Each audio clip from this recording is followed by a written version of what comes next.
We are just a day away from Halloween and trick-or-treating. Some people are still making some decisions about what to do with the kids. People are still going to do some trick-or-treating despite the surging number of COVID cases in the tri-state, but they want to make good choices as they can. WCPO 9 News reporter Ally Kraemer joins us live in Anderson Township with some of the recommendations from area doctors about ways to keep your kids as safe as possible. Ally?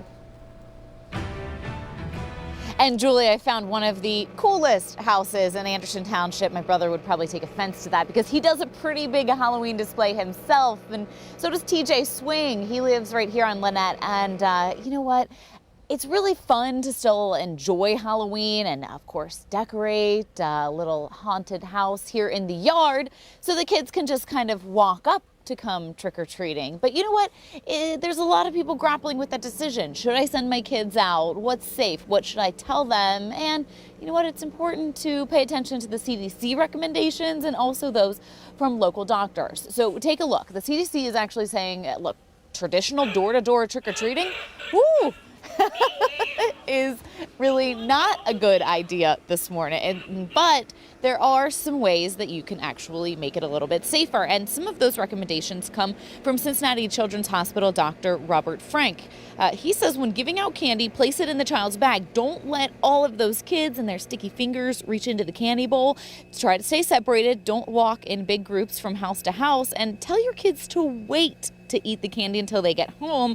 That way they can wash their hands. Doctors agree that kids need to be wearing masks either as part of their costume or a cloth mask that covers the nose and mouth, but most doctors say both are not necessary. Dr. William Zacharias is an ICU doctor and a professor with UC Health, and it's interesting to hear what precautions he's taking with his own family.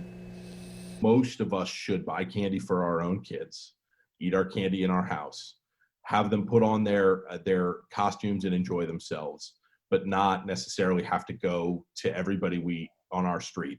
And on the street I live on, trick-or-treating is a huge deal. And so this is going to be a tough year. If you can maintain social distance and you're moving around outside, it's okay.